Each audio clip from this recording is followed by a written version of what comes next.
എൻ്റെ പേര് പറഞ്ഞു, ഞാനും പറഞ്ഞു. ഞാൻ ഫറോക്ക് മുനിസിപ്പൽ കൗൺസിലറായിരുന്നു. നമ്മൾ ചെറുപ്പം മുതൽ തന്നെ സ്പോർട്സായിട്ട് ബന്ധപ്പെട്ട് ഒരുപാട് കാര്യങ്ങളൊക്കെ ചെയ്തൊരു വ്യക്തി എന്ന നിലയ്ക്ക് ഇപ്പം കുറച്ചു കാലമായിട്ട് ശരീരത്തിനൊന്നും ഇണക്കില്ലായിരുന്നു, അതിന് സമയം കിട്ടാറില്ലായിരുന്നു. എന്നാൽ ഇത് തുടങ്ങിയതിന് ശേഷം ഒരു 10 അരമണിക്കൂറാണെങ്കിലും വലിയൊരു ആശ്വാസം ശരീരത്തിനുണ്ട് എന്നുള്ളതൊരു സത്യമാണ്. ഇതുപോലെ നേരത്തെ പറഞ്ഞതുപോലെ തന്നെ എനിക്ക് നമ്മളെ ഫുട്ബോളായിട്ട് ബന്ധപ്പെട്ട് മുട്ടുകാലി ജോയിന്റ് ഇളകി കിടക്കുന്ന ഒരു വ്യക്തിയാണ്. നന്നായിട്ട് ചാടുകയല്ലെങ്കിൽ വേറെ സ്റ്റെപ്പിൽ ഇറങ്ങുകയാണെങ്കിൽ അത് തെറ്റിപ്പോകുന്നൊരു അവസ്ഥ ഉണ്ടായിട്ടുണ്ട്. പക്ഷെ കരുതിയിട്ടാണ് ചെയ്യല്. എന്നാലും കാര്യങ്ങളൊക്കെ ചെയ്യുന്നത് വളരെ ഈസി ആയിട്ട് ചെയ്യാൻ സാധിക്കുന്നുണ്ട്. അതുപോലെ നേരത്തെ പറഞ്ഞതുപോലെ തന്നെ കിടപ്പ് പോലുള്ള കാര്യങ്ങൾക്കൊക്കെ അല്പം വ്യത്യാസങ്ങൾ വരുന്നുണ്ട്. നമ്മളൊരു ഫ്ലെക്സിബിൾ ആയിട്ടുണ്ട് ശരീരം.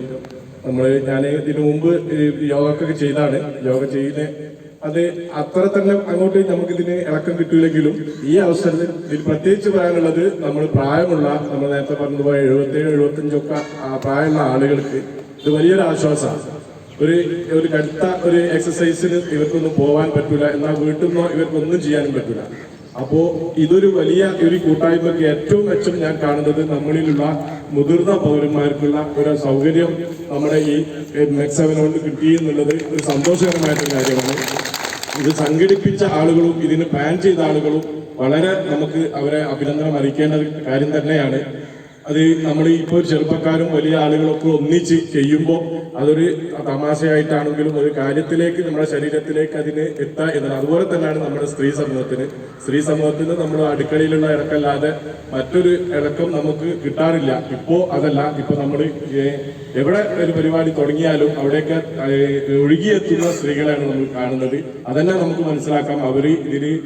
ഇതുവരെ ഒരു വല്ലാത്തൊരു പ്രയാസത്തിലും അതുപോലെ തന്നെ അവരുടെ ശരീരമൊക്കെ വെറുത്തു വരുന്ന ഒരു അവസ്ഥയിൽ നിന്നും അവർക്കൊക്കെ വലിയൊരു ആശ്വാസം കിട്ടും എന്നുള്ളതൊരു സത്യമാണ്. അപ്പോൾ ഇത്തരം കൂട്ടായ്മ നമ്മളിത് തുടർന്നു പോവുക. ഇതിൽ വേറെ ഒരു ഉദ്ദേശങ്ങളോ കാര്യങ്ങളോ ഒന്നും ഇല്ലാതെ നമ്മൾ ഒരു കൂട്ടായ്മ, ഒരു പ്ലാറ്റ്ഫോം, ഒരു പബ്ലിക് പ്ലാറ്റ്ഫോം എല്ലാവരും ഒത്തുചേർന്നിട്ട് ചെയ്യാനുള്ള ഒരു അവസരമായിട്ട് എല്ലാവരും ഉപയോഗപ്പെടുത്തുക എന്ന് മാത്രമേ ഈ തരത്തിൽ പറയാനുള്ളൂ.